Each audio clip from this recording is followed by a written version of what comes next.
Welcome to A View from the Summit, where we explore the unique relationship between humans and animals. Whether it's an Olympic partner or couch buddy, a working companion or unique pet, a world champion, or someone you think the world of. Join us for a look at animals in our lives.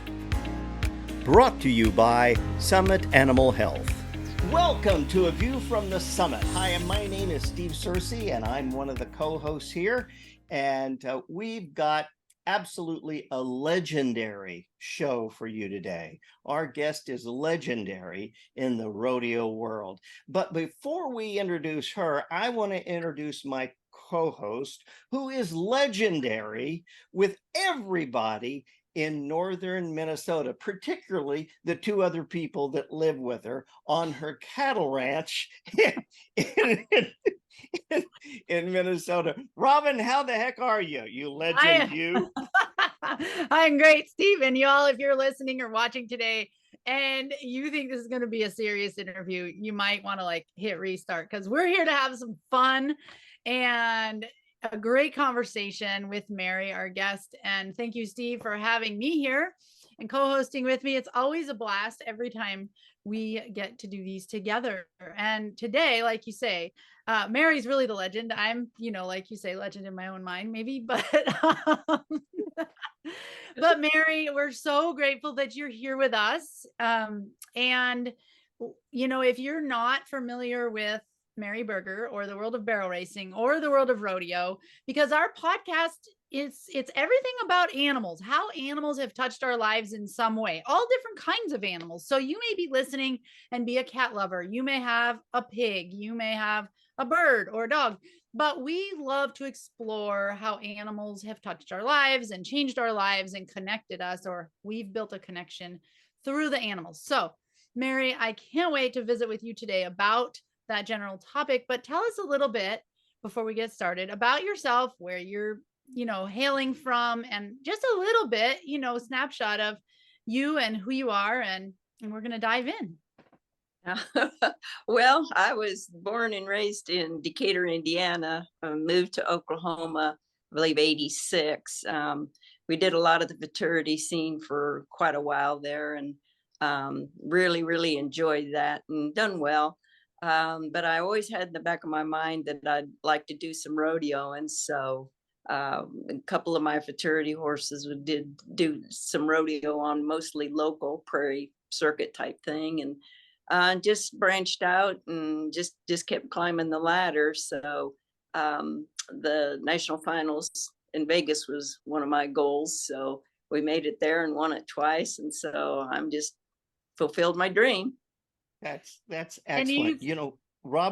Robin said, and I'm sorry, Robin, maybe you should go, but the relationship between animals and people. I've read your bio, and I know that a pony had a certain really, I don't know, place in your life early on. Can you tell us about that? Oh, absolutely. Yeah, when I was 4.5 years old, I got a disease called Perthes disease, where the joint in your hip bone starts to dissolve. And so I wasn't able to walk. It kind of shifted from one hip to the other. But my dad bought me a pony, and he just threw me up on there, and I just go everywhere. So that was my first love, was my little black and white pony named Ginger. And from then on, I just could never get horses out of my mind. So that went on for 6 years. And so I had, a lot of ups and downs with being able to walk on one leg, and maybe didn't get a walk on two legs and had to scoot around on a scooter. But we finally overcome it, but never could get horses off my mind.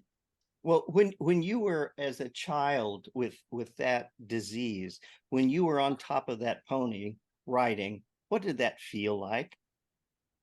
Well, I guess I was just in the height of my glory. I mean, that's all I cared about, was just crawling on that pony and going. And I felt 10 feet tall. That's amazing.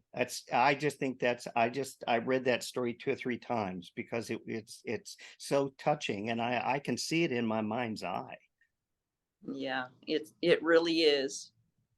And it's just a bond that when it happens, that's one that you just bond with. It really means the world to you. And it just seems like when that happens, they just perform even better for you. So you created a bond early. I know my daughter had that special pony, and she just sold him this year because she outgrew him and didn't want to see him go to waste, but she had him for 6 years. But it's in your heart. He's forever, Ginger, your special. Was it a gelding or a mare? It was a mare. Mare. So she's forever in your heart. But have you formed bonds like that, special bonds with any other horses? I mean, every horse is special, right? And obviously that's been your whole world. But have you had any other highlights of horses through your career that, Oh, you had a special bond with like that? oh, sure, sure. I've had several world champions and trained them from, youngsters up to getting them seasoned and performing with the best. And so there were, I guess my first world champion would have been High Bars Wimpy for the AQHA, and a few others that all went to the finals. And of course there was Rare Fred. He was a dream horse, and he was my buddy. So yeah, that was a very close bond, and he was very special. But then, it just seems like each futurity horse I had kind of a bond with. But there's like, here come Mo, Sadie's famous last words. He was a 2-year-old and an ornery little guy, but I knew when I seen him, he was my friend. And so we just climbed up the ladder, and he's had problems, with these deep flexor tendons, but he's still the biggest ham and the biggest friend I have. So how old is Mo now? Well, I have 14, and he hasn't competed for 7 years. We've done everything we could to kind of repair those deep flexors, but he's happy and he seems to be doing very well. We started out with a Summit Max, and that was a real turnaround for him. And even though a couple times he's tried to rotate on that foot, we brought him out of it with a Summit, and each week he gets a dose of that, and he is just as happy as could be. He lives for cookies and alfalfa treat, and he's very happy. So I'm so blessed to have that part, covered, where I don't. He's not in pain or anything. He's happy and he's doing well. Mary, you mentioned you had that list of horses, and you said they were all very special, or they were this special. What makes that special bond? What makes that? It's basically hands-on. I do all my own work. I mean, I clean my stalls, they get their baths, they just, everything I do with them, and it's hands-on every day, brushing, just getting their confidence up and being comfortable, and that's kind of a thing that you acquire by just hands-on. To me, is just the bond you get whenever you just spend a lot of time and go through all these procedures, and being a youngster, just being broke and starting them on the pattern and stuff, and they get your confidence, and then it just goes from there. And the special ones are the ones that you just seem to have a bond with. That's amazing. That's amazing. So you do all of this yourself when it comes to training, from mucking out the stalls to them to whatever. Yeah, I do. I love it. I said mucking out the stalls, and you start grinning like you have a good time. Oh yeah, I do. I just do it all. I don't know. It just seems like, well, one time somebody asked me to say something about myself that people don't know, and it's, I washed the barn windows every spring and fall. So I'm just in the barn all the time and a lot. And happiness to me is being around the ranch and with my horses in the barn and doing things. I'm going to call you next spring. I had no idea you did windows. I'm I going was to call. thinking the same thing. I was thinking Yeah. the same thing. So Yeah. you mentioned earlier the NFR was one of your dreams and it came true. And you said it like, okay, that was a dream and it happened. But I know that like getting to the NFR, first of all, is a big deal and it takes a lot of work. But making a dream of a lifetime happen, it's not just something, it'd be nice if it was. And a lot of people feel like maybe it should be that way. But what is it? Can you describe a little bit about the road to the NFR? And you did it at several different ages in your life, right? Like it was not just like when you were, a lot of people, the national NFR, for if you're listening, it's National Finals Rodeo. It's the finals of a season of rodeo with a bunch of qualifying rodeos. And Mary, you can share how many. I mean, it's not just one or two. It's tens, it's dozens and dozens, dozens. It's like 100. Some people go to more than 100. There's a lot of rodeos involved through the year to get to the NFR. But a lot of kids have the dream of, let's go to the NFR, big lights, it's in Vegas and let's go. I mean, it started in Oklahoma City, but just to make that dream come true for you was a huge endeavor. You did it more than once. You've won the world championship title more than once, and not just when you were 25. So age is, a number in our head, but you have spent decades of dedication, right? At working on your horses and hardships and things. So can you share a little bit about that road to make your dream come true? Well, yeah, yes, it is a lot of hard work and you got to be dedicated. I tried to do my rodeos as like a stepping stone so that I wasn't going here, there, and everywhere, because basically I just had my one horse in the trailer and maybe another along just in case. But basically, I made it, with just one horse. So I didn't fly places. I just had to take care of my horse and go to whichever ones I knew would fit my horse and where the most money was and the most entries. And I don't know for sure, but I think my horse Mo was the only horse I know of that won Houston and Calgary and the NFR all in 1 year. Wow. So, it's a bond. It's a lot of hard work, and you got to set yourself up so that you can keep the best care for your horse going down the road and let him get some rest. And it's really hard on them if you don't kind of play it right. So can you describe a little bit? I mean, you just mentioned Calgary, Houston, and the NFR, which is in Vegas. That alone is, Canada, South Texas, Vegas. Yeah. Like, you Yeah. travel a lot of places, even though, you may schedule them so that you're not bouncing back and forth. But, Exactly. if people are listening who may not be familiar with it, can you share some locations, maybe how many rodeos you have to go to, or you did? It sounds like you played it strategically. So you cherry picked, the most Exactly. well-paying rodeos, because it is about dollars at the end of the season to qualify, right? Yes, yes. Some of my favorite rodeos are the bigger ones.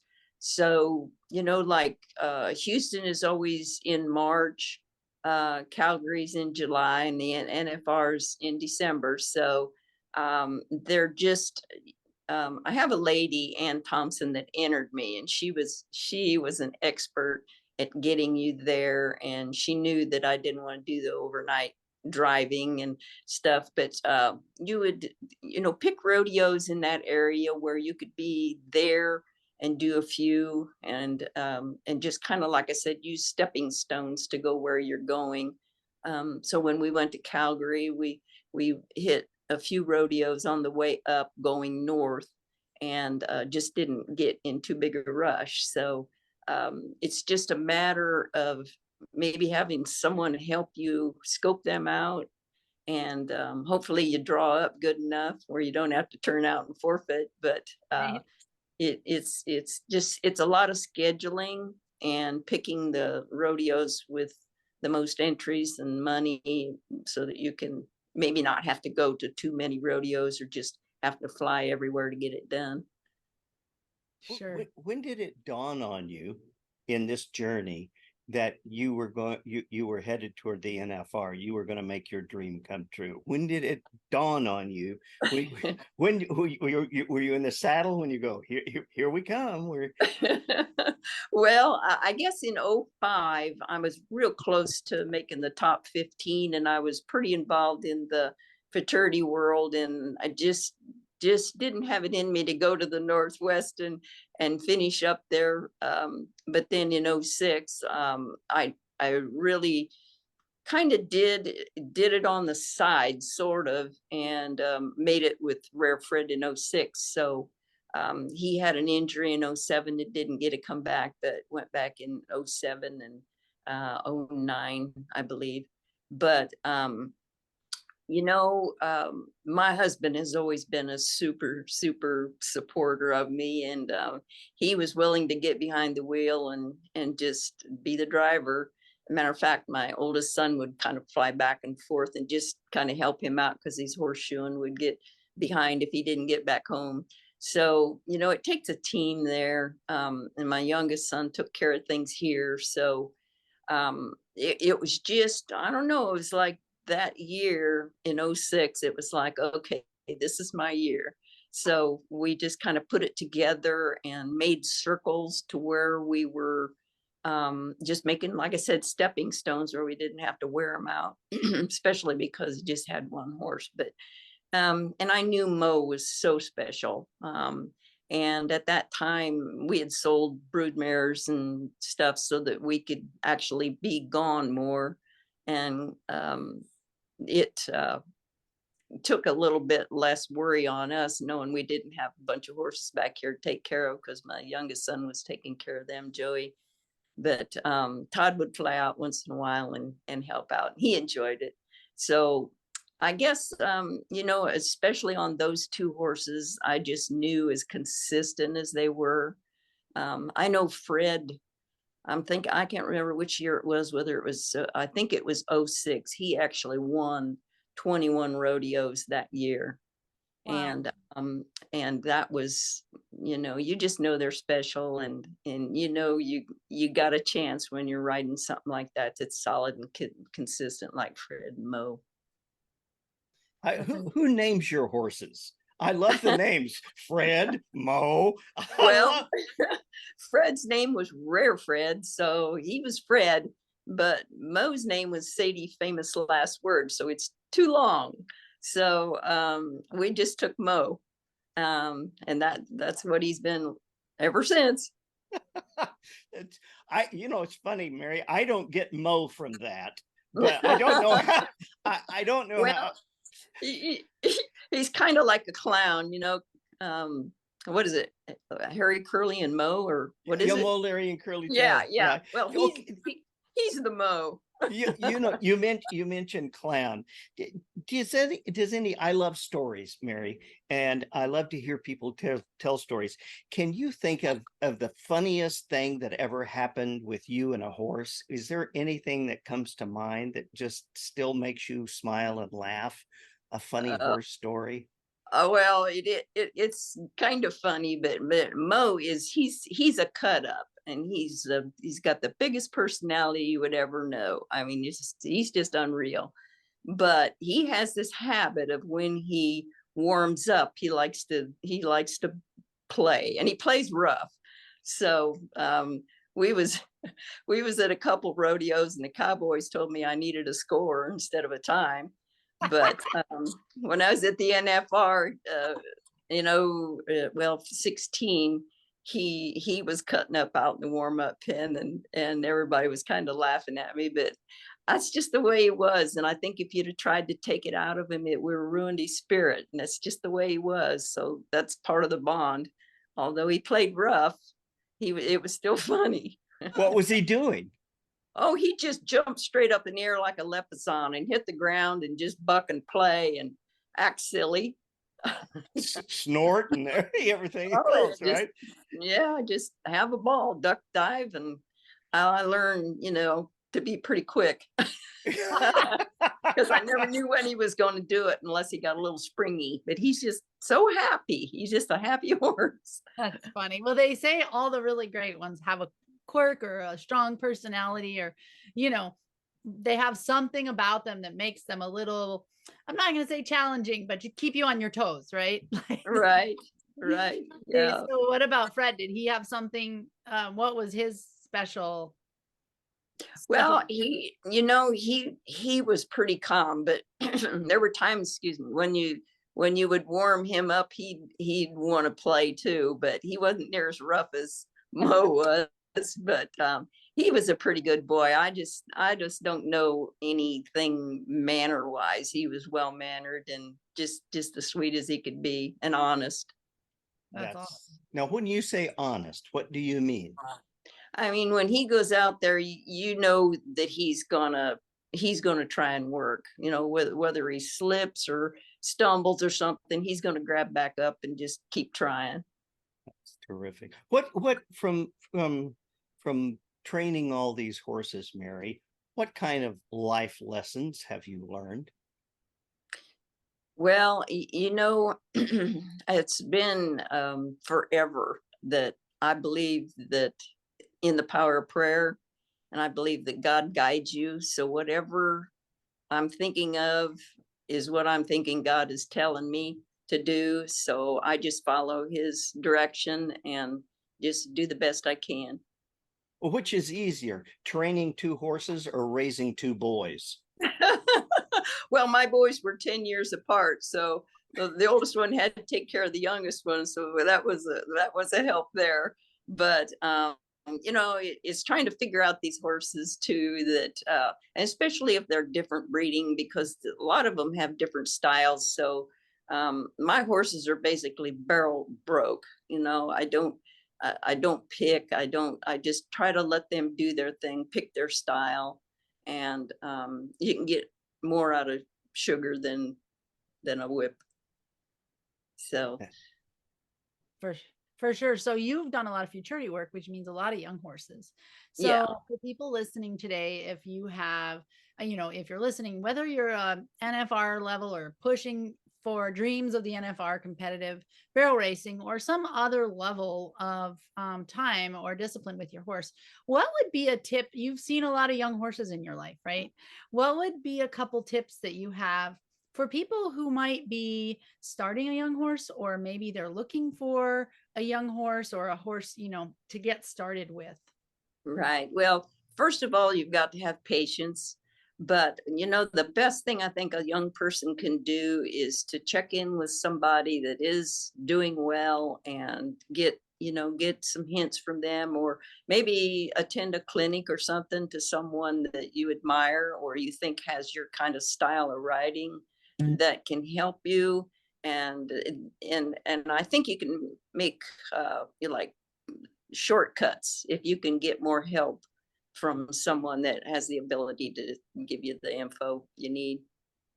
Absolutely. So who do you turn to for help? I mean, I know anybody at any level, you've accomplished so many things and you've seen so much and done so much, but it seems like, you know, we never stop learning, right? So Right. if you have questions or need some pointers, we all get stuck with our horses at some point. Who do you go to, or who you turn to for advice or help? You know, this is going to seem odd, but my family, my husband, he can tell you what's going wrong and help you out. But my oldest son, Todd, he's very good at helping me out. And even my younger son, Joey, he don't he used to barrel race and he was very good at it, but he can look at a video and just give you all kinds of info that that will help you. So actually, it's been my family that has kind of picked things out that maybe would help. And that, go ahead. Have any of them continued in the horse world or rodeo world? Yeah, Todd has. He's futurity and done well. He moved to Texas and got involved in some other things, but he actually has my futurity horse. He's just a little different style for me, and he can ride him. And so he's in Texas, and I don't get to go down there too much. although he's been up here several times because Carrie had a brain bleed and he's been in the hospital for 4.5 months. So he's been up here a little more than what he would like to, because he has to shoe mow. He's special. But my family is just my rock. That's terrific. So how many horses do you have on your place now? Well, I just got 3, and then the one in Texas that Todd has. And then are there any other critters wandering around? Just a cat, and he meets me every morning to go feed the horses.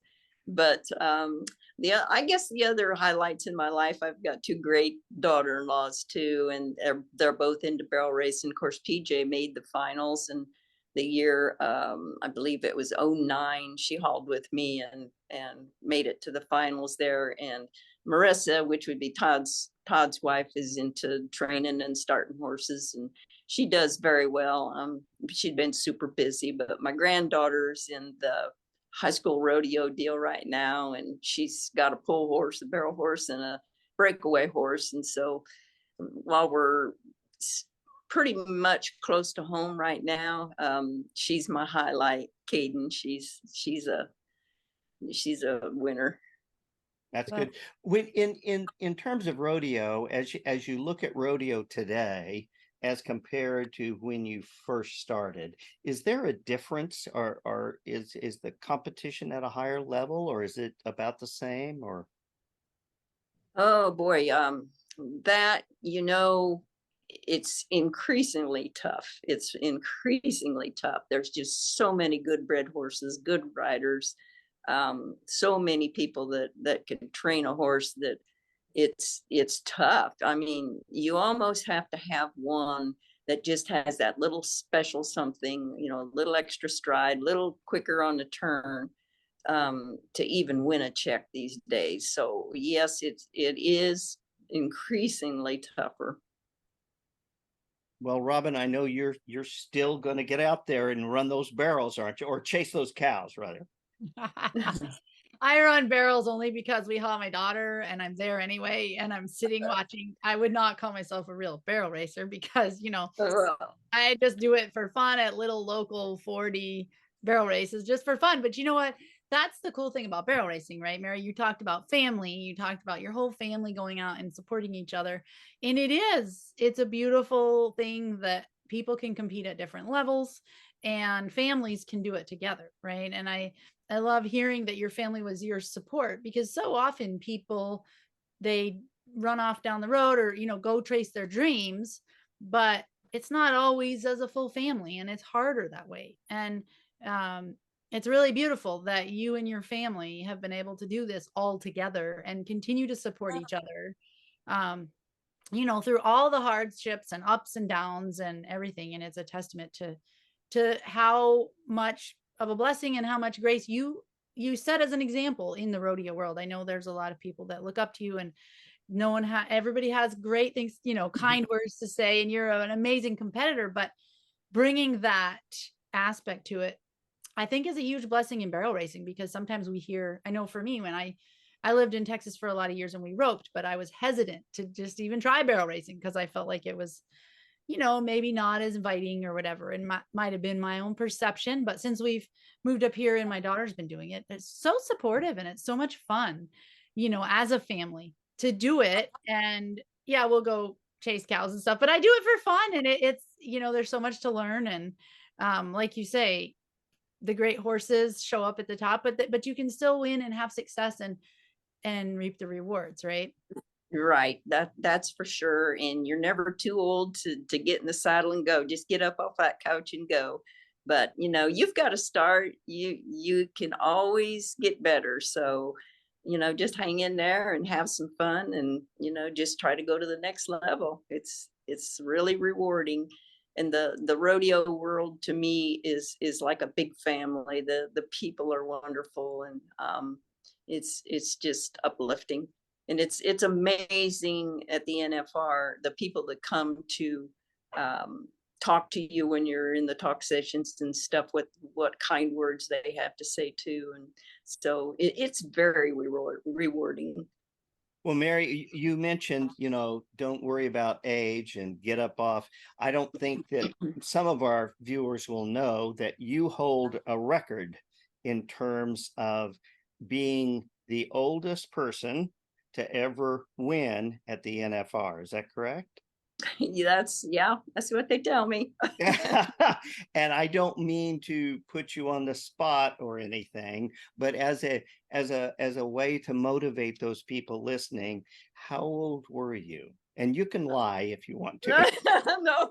Well, when I won, I was 67 when I won Calgary, 68 when I won the NFR. So we started out at 67 as the year that I won it in 16 then.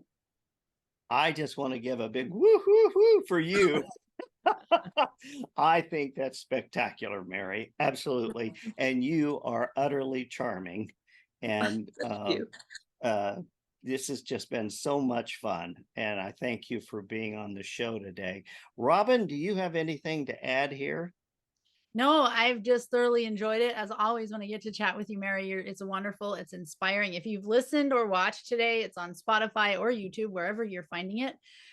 And you're not motivated to get off the couch and go chase your dreams, and we need to have you rewatch this, because seriously, I love the fact that you've talked about building stepping stones and starting and just going after your dreams. It sounds, simple, but like you say, it's doable. And I just appreciate that real life perspective, even when things get hard, right? Yes. So, it's amazing what horses can do to help lift you along. And Mary, I know you're not huge on social media. You do have a Facebook page, but if people want to connect with you or ask you questions or see how Mo is doing or what kind of treats he wants, what or what shenanigans he's been up to lately, because he does that, where can they find you? How can people connect with you? Well, I guess through my daughter-in-law Marissa does my webpage there. So if there's any questions or anything there, she is such a great person with that computer that if you have any questions or anything, she'll relate them to me. And I don't do Facebook. I really didn't have to, because my husband repeats everything that was on it, and he keeps up with everything. So right now we're just kind of sitting in lull, but that probably would be the best place right there. Well, that's very valuable, because you heard Mary say that you need a mentor. You need someone with lots of experience. And if you're out there chasing a dream, whether it involves a horse or whatever, send her an email or get online and find her and ask a question, because she is a wealth of information, and you heard it. She would love to help you. So, and Mary, there is no question. There is no dumb question. Let's put it that way. Boy, that's a relief for me, Mary. You have no idea. There's no such thing as a dumb question. That's great. Wow, that's a relief. All right. Thanks, Robin. Mary, thank you so much, ladies and gentlemen. Thank you for sharing your time with us today. We'll see you next week with another View from the Summit. Thanks for joining us for A View from the Summit. This program is made possible by Summit Animal Health. Check them out online at summitanimals.com. Thanks for joining us again, and we'll see you next week for another View from the Summit.